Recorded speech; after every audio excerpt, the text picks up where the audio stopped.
Hi, so once again, my name is David. This is the response for week 3.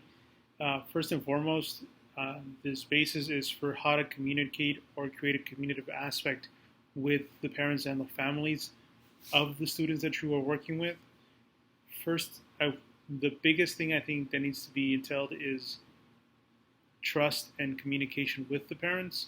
Everything else comes after that. If there's no communication, whether it's for better or for worse, no parent really wants to open up to the teacher or to the school-based community unless there's some sort of two-way streak with it. A lot of times what we see is some of the issues is staff, teachers, administration, school-based only reach out when necessary or when things are noticed, and that shouldn't be the case.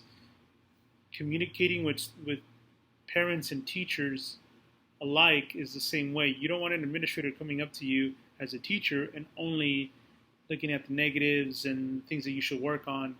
One way to entail that into parents is sometimes getting a phone call from a teacher.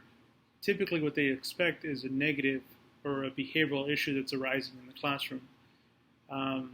What if you took that idea and instead you called home and you gave a positive phone call? You told them about the students' improvements or things they're developing, the way they've contributed to the classroom or the school-based community. Another thing you can do is create a Zoom link or a web-based meeting or a presentation of sorts in which the students' presentations that are done in the classroom are recorded specifically for the parents.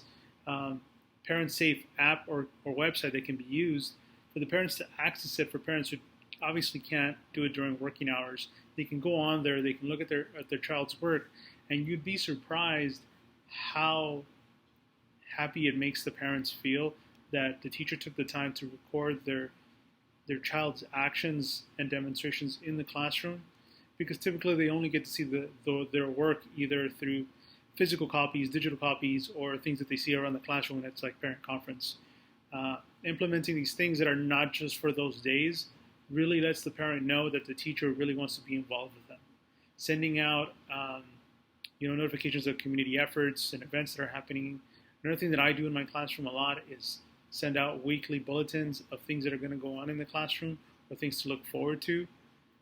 And lastly, I think incorporating a sense of urgency for students by creating awareness for the families is to letting them know about all the activities, events, sports, clubs, artistic views that they might have that are open in their school but also in their community.